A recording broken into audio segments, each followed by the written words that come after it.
बोलिए श्रमण भगवान महावीर स्वामी के। हे वीर तुम्हारे द्वारे पर एक दर्श भिखारी आया है। हे वीर तुम्हारे द्वारे पर एक दर्श भिखारी आया है। प्रभु दर्शन भिक्षा पाने को दो नयन कटोरे लाया है।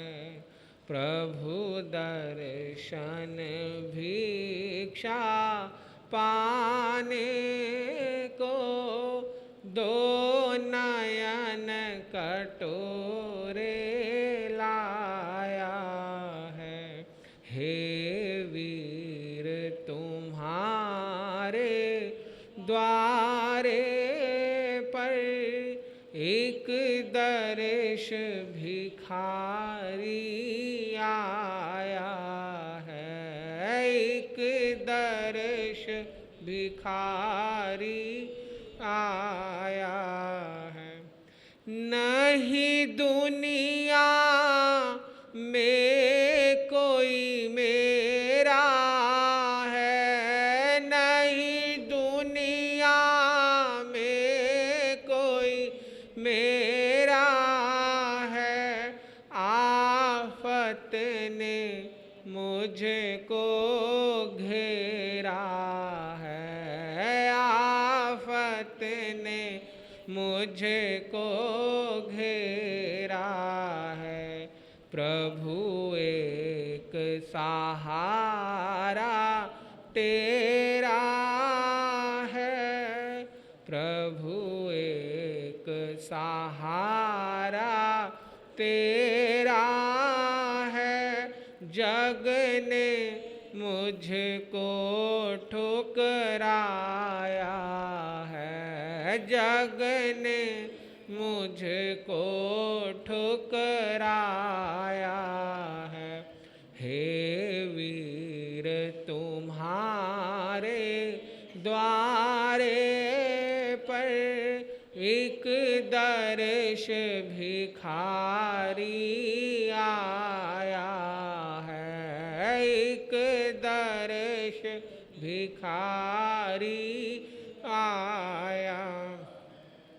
धन दौलत की कुछ चाह नहीं, धन दौलत की कुछ चाह नहीं। घर बार छूटे परवाह नहीं, घर बार छूटे परवाह नहीं। मेरी इच्छा है तेरे दर्शन की, मेरी इच्छा है तेरे दर्शन की। दुनिया से चित घबराया है, दुनिया से चित घबराया है। हे वीर तुम्हारे द्वारे पर एक दर्श भिखारी आया है। एक दर्श भिखारी मेरी बीच भंवरी में नैया है, मेरी बीच भंवरी में नैया है। बस तुम ही एक खेवैया है, बस तुम ही एक खेवैया है। लाखों को ज्ञान सिखा तुमने, लाखों को ज्ञान सिखा तुमने, भव सिंधु से पार लगाया है, भव सिंधु से पार लगाया है। हे वीर तुम्हारे द्वारे पर एक दर्श भिखारी आया है, एक दर्श भिखारी। आपस में प्रीत व प्रेम नहीं, आपस में प्रीत व प्रेम नहीं, तुम बिन अब हमको चैन नहीं, तुम बिन अब हमको चैन नहीं। अब तो तुम आकर दर्शन दो, अब तो तुम आकर दर्शन दो, त्रिलोकीनाथ अकुलाया है, त्रिलोकीनाथ अकुलाया है। हे वीर तुम्हारे द्वारे पर एक दर्श भिखारी आया है, एक दर्श भिखारी आया है। प्रभु दर्शन भिक्षा पाने को दो नयन कटोरे लाया है, दो नयन कटोरे लाया है। एक दर्श भिखारी आया है। बोले राष्ट्र संत वरिष्ठ उपाध्याय वाचनाचार्य पूज्य गुरुदेव श्री मनोहर मुनि जी महाराज की।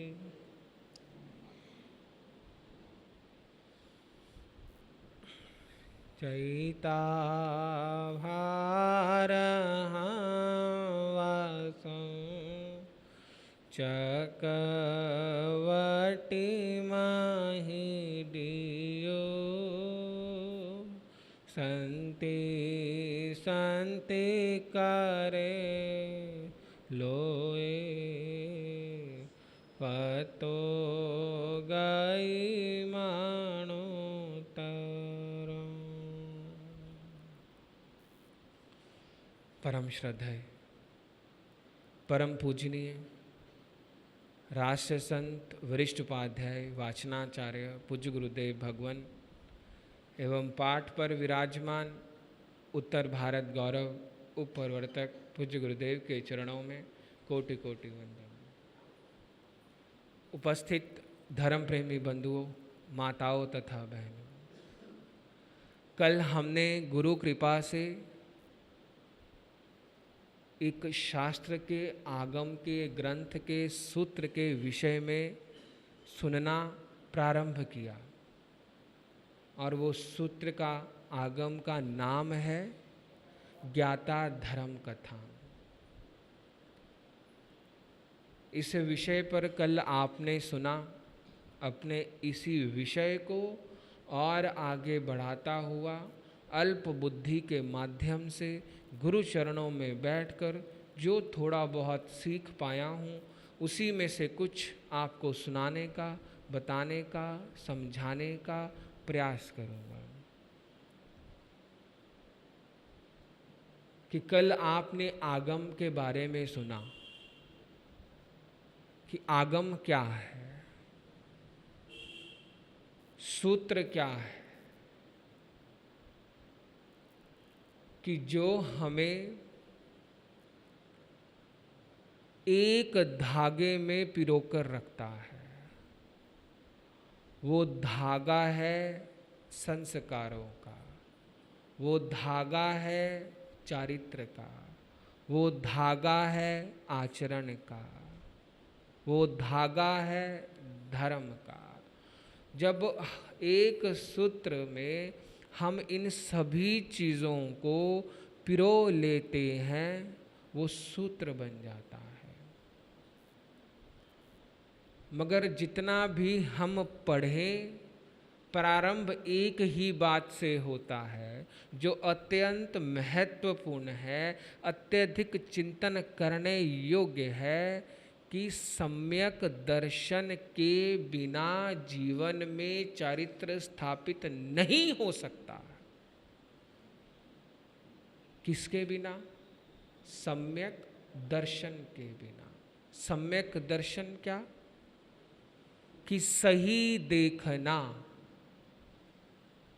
जब तक हम सही देखेंगे नहीं, तब तक हमें सही ज्ञान भी नहीं हो पाएगा। और चारित्र के बिना साधना के महापथ पर आप हम आरूढ़ नहीं हो सकते हैं, आगे नहीं बढ़ सकते। साधना के महापथ के लिए यदि आवश्यक है तो वह है चारित्र।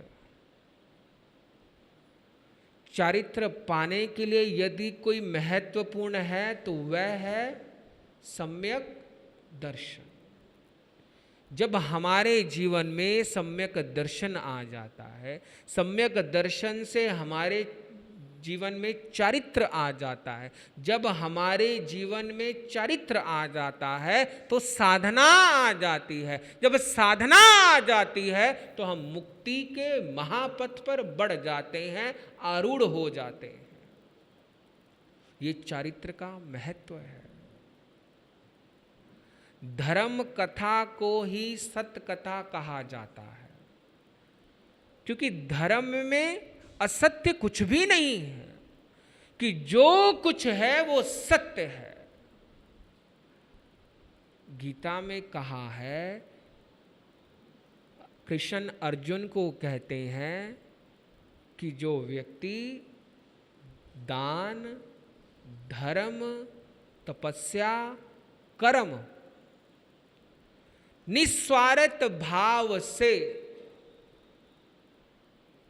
और सच्चे हृदय से सत्य की प्राप्ति के लिए जो काम करता है वो सत्य है, वो धर्म है। परंतु उसके अंदर निस्वार्थ भाव हो, पूर्णता हृदय समर्पित हो, तभी आपका धर्म कथा सुनना, तभी आपका तपस्या करना, दान करना सफल है, सार्थक है। जब तक आप उसे अपने हृदय से नहीं करते हैं, मनोभावों से नहीं करते हैं, निस्वार्थ भाव से नहीं करते हैं।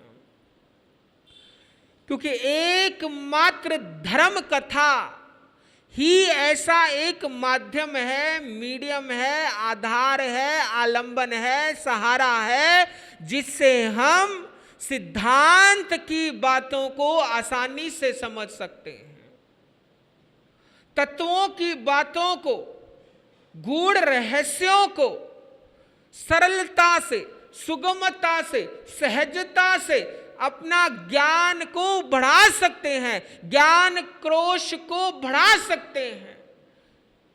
उसके लिए यदि माध्यम है, सरल माध्यम, सुगम माध्यम, इजी माध्यम, क्योंकि आज का जनमानस हर चीज के आगे इजी लगाना चाहता है, कि इजी मनी कमाना चाहता है। उस इजी मनी के चक्कर में वो कितना कुछ खो बैठता है, कितना कुछ गवा बैठता है, ये आप सब जानते हैं।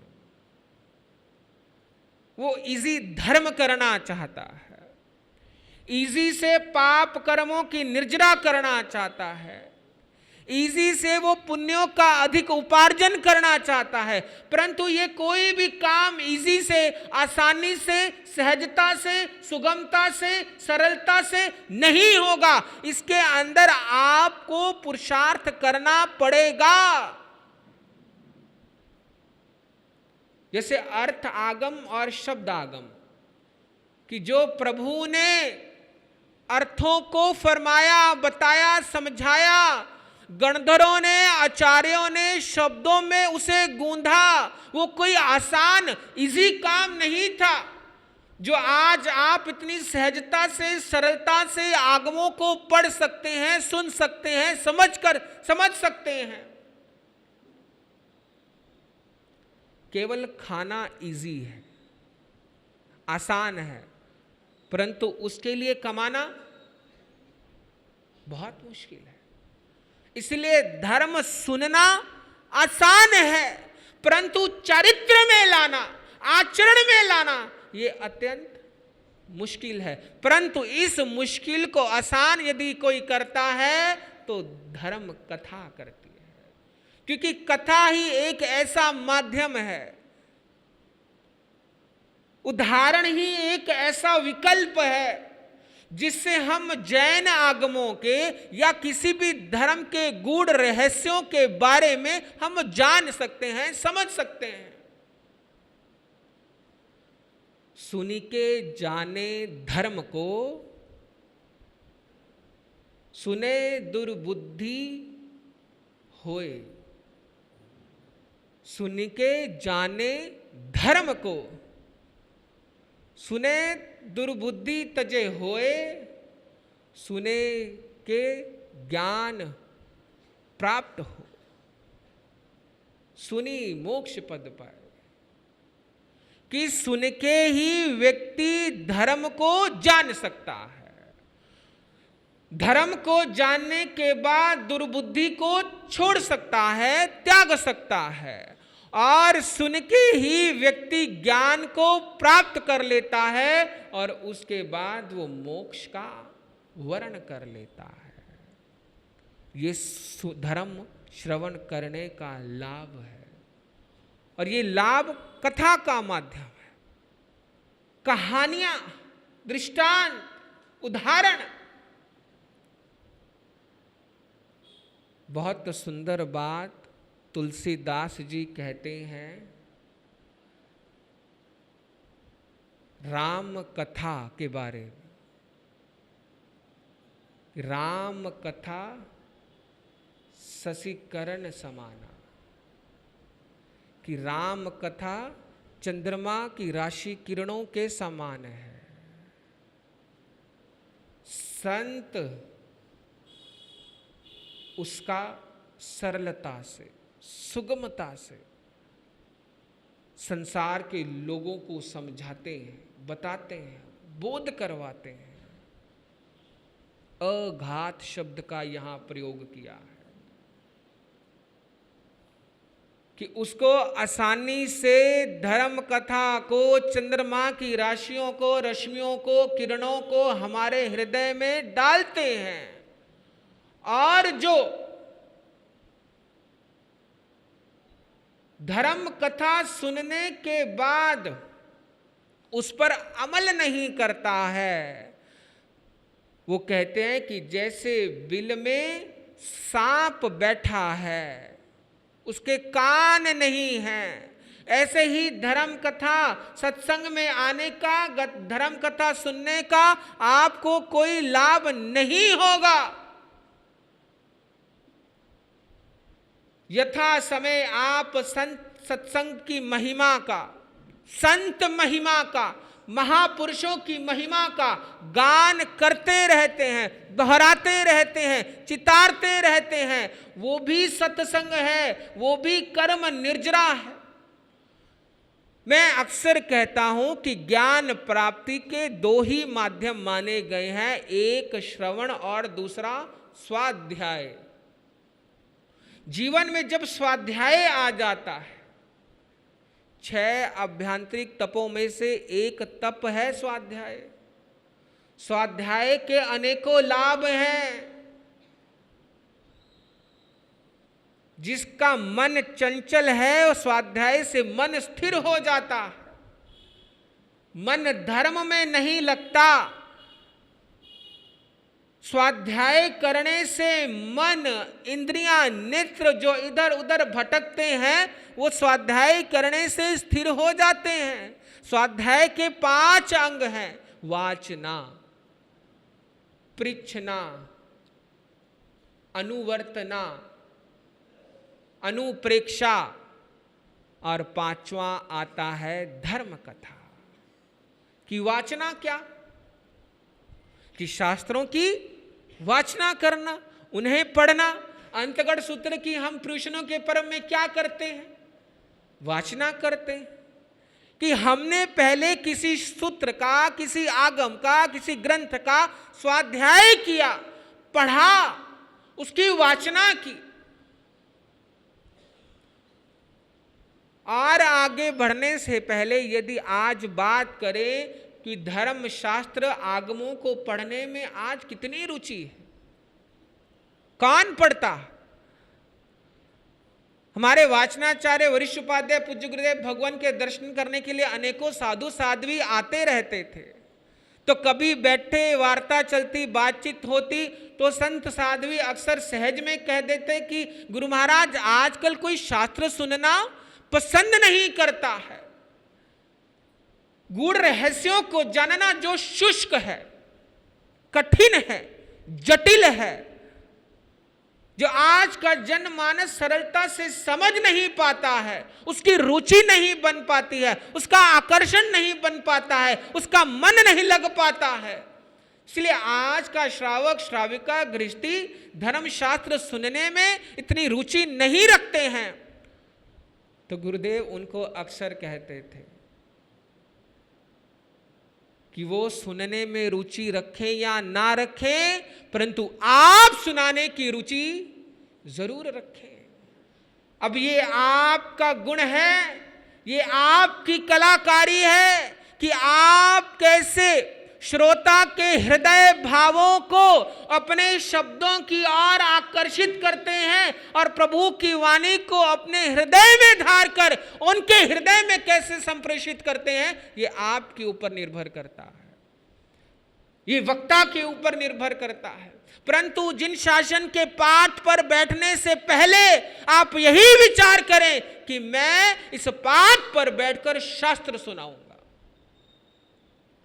जब आपका मन पक्का हो जाएगा तो आप शास्त्र सुनाएंगे और ऐसे सरल शब्दों में, ताकि दूसरे का मन सहजता से ही आपकी ओर खींचा चला आए और एक भी दिन प्रवचन में वो नागा ना डाले, छुट्टी ना हो, अवकाश ना हो। और यदि किसी कारण से हो भी जाए तो उसके मन में वो पीड़ा हो कि आज मेरा शास्त्र श्रवण रह गया, आज मैं आगम की वाचना को सुन नहीं पाया हूं। परंतु सुनाने का उद्देश्य रखें। आगमों का स्वाध्याय करना वाचना है। दूसरा है, पहला था वाचना, दूसरा पृच्छना। पृच्छना का अर्थ है कि जो आपने पढ़ा उसमें यदि आपको कोई शंका हुई, कोई प्रश्न आया, तो उसका समाधान करने के लिए गुरु भगवंतों के चरणों में जाना, पृच्छना, पूछना। जो भगवान महावीर से गौतम ने पूछा, जो जम्बू स्वामी ने सुधर्मा स्वामी से पूछा, जो शिष्य अपने गुरु से पूछता है, सदगृहस्थ श्रावक श्राविका संत साध्वी से प्रश्न करता है, वो प्रश्न कैसा होता है? वो धर्म से संबंधित है, आगम से संबंधित है, उसे हम पृच्छना कहते हैं। तीसरा है अनुपरिवर्तना। कि जो आपने पढ़ा, जो आपने समझा, जो आपने शंका का समाधान किया, उसे रिवाइज करना, पुनः पढ़ना, पढ़ते रहना। जब तक आपकी स्मृति पटल पर ना आ जाए, जब तक आपको ये ज्ञान ना हो जाए कि चींटी को मारने से कर्म बंधन होगा, चींटी को मारने से पाप होगा, पाप कर्म बंधेगा तो इसका फल मुझे भोगना पड़ेगा, जब तक आपको ये ज्ञान ना आ जाए तब तक उसे पुनः पुनः पढ़ते रहें। और उसके बाद चौथा है अनुप्रेक्षा। अनुप्रेक्षा का अर्थ है चिंतन करना। किस पर चिंतन करना? अपने जीवन पर चिंतन करना। यदि आप 12 व्रतधारी श्रावक हैं, 5 महाव्रतधारी साधु हैं, 11 प्रतिमाएं धारी श्रावक हैं, श्राविका हैं, उस पर चिंतन करना, विचार करना, आगमों की वाणी को सुना हुआ उसे हृदयंगम करना, समीक्षा करना। किसकी करना? अपनी आत्मा की, जिसमें अनंत ज्ञान है, अनंत शांति है, अनंत वीर है, अनंत सुख है, उसकी समीक्षा करना, उसका अनुप्रेक्षा करना कि मैं जीवन में कहां सही हूं, कहां गलत हूं, कहां संभावनाएं सही होने की हो सकती हैं, कहां मैं पाप से और अधिक बच सकता हूं। फिर 5वां आता है धर्म कथा। जब आपके जीवन में ये 4 मंजिल आप चढ़ लेते हैं, 4 सोपानों को पा लेते हैं, तब आप धर्म कथा कहने लायक हो जाते हैं, उस योग्य आप बन जाते हैं। धर्म कथा सुनने से, पढ़ने से क्या लाभ होता है? धम्म कहायनम भन्ते जीवे किम जनयी, कि धर्म कथा सुनने से प्रभु क्या लाभ होता है? सुनने से, सुनाने से, दूसरों को प्रेरित करने से, उसकी ओर जोड़ने से। ऐसा नहीं है कि मैं सुना रहा हूं तो मुझे ही लाभ होगा। आप सुन रहे हैं, आपको भी लाभ होगा। आप दूसरे को प्रेरित करते हैं, उससे भी लाभ होगा। आपने यदि कुछ सुना, हृदयंगम किया, चरित्र में आया, आचरण में आया, वो दूसरे को सुनाया, दूसरे का जीवन बदला, उससे भी आपको लाभ होगा। तो प्रभु फरमाते हैं कि धर्म कथा सुनने से, सुनाने से, उसकी ओर लगाने से मुख्यतः 3 लाभ फरमाए हैं। एक है कर्म निर्जरा, दूसरा है आत्मशुद्धि, तीसरा है धर्म का प्रचार। धर्म का प्रचार प्रसार करने से आपको लाभ होता है। और कहा है कि शुभ फल पाने योग्य पुण्य कर्मों का आप उपार्जन करते हैं। कि यदि यहां सभा में पूछा जाए कि आप पाप चाहते हैं, पाप का फल चाहते हैं, ये पुण्यों का फल चाहते हैं, तो निसंदेह सभी यही कहेंगे कि हमें पुण्यों का फल चाहिए, हमें पुण्य चाहिए, पुण्यों से मिले सुख साधन चाहिए, आराम चाहिए। परंतु उसके लिए आपको धर्म कथा सुननी पड़ेगी, आपको आत्म शुद्धि करनी पड़ेगी, आपको कर्म निर्जरा करनी पड़ेगी। और महत्वपूर्ण जो आप हम सरलता से, सुगमता से कर सकते हैं कि धर्म का प्रचार और प्रसार कर सकते हैं। पूज्य गुरुदेव भगवान फरमाते हैं कि एक बार वो फगवाड़े से जालंधर जा रहे थे, तो रास्ते में कोई ईसाई धर्म के प्रचार प्रसार करने वाले कुछ लोग मिले। उन्होंने दूर से जैन संत आते हुए देखा तो उन्होंने अपने बैग में से 2-3 पुस्तकें निकाली और गुरुदेव के हाथ में थमा दी। तो गुरुदेव ने पूछा कि आपका परिचय, आप कौन हैं? तो वो कहते हैं कि ईसाई धर्म के प्रचारक हैं, उसका प्रसार कर रहे हैं। तो गुरुदेव कहते हैं कि आप तो गाड़ी में बैठकर भी प्रचार प्रसार कर सकते हैं, हमारी तो मजबूरी है, हमारी मर्यादाएं हैं। और जब जीवन में चाहे साधु है चाहे गृहस्थ है, उसके जब जीवन में मर्यादाएं आ जाती हैं तो वो अनेकों पापों से बच जाता है। तो हमारे जैन साधु संतों की तो मर्यादा है, नियम से बंधा हुआ है। तो आप पद यात्रा कर कर, पैदल चलकर इतना समय क्यों खराब कर रहे हैं? एक स्थान से दूसरे स्थान पर आप जाकर और अधिक धर्म प्रचार कर सकते हैं। तो वो कहते हैं कि आपकी मुनि जी बात तो ठीक है, उचित है, परंतु जो डोर टू डोर, गांव से गांव, ग्रामानुग्राम शब्द का प्रयोग आता है जब हम प्रभु महावीर के वाणी का श्रवण करते हैं, स्वाध्याय करते हैं कि प्रभु महावीर ग्रामानुग्राम विचरते विचरते अनेकों नगरियों को अपनी पावन पवित्र धूलि से सींचते हुए वो धर्म का प्रचार करते हैं।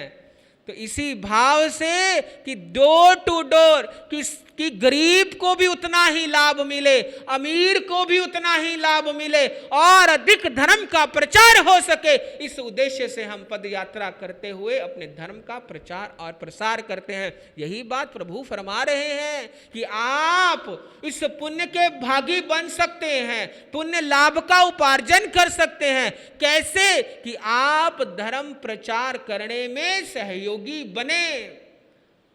और जब हम आत्मशुद्धि होती है, धर्म का प्रचार प्रसार करते हैं, पुण्य का शुभ फल हमें मिल जाता है। और इसके साथ एक और चीज जुड़ जाती है कि श्रुत आराधना स्वतः ही हो जाती है। श्रुत आराधना करने के भी अनेकों लाभ हैं। कि श्रुत आराधना का सबसे मुख्य लाभ है कि उसके जीवन से अज्ञान का अंधेरा सदा सदा के लिए समाप्त हो जाता है। ऐसी कथा का बहुत लाभ है।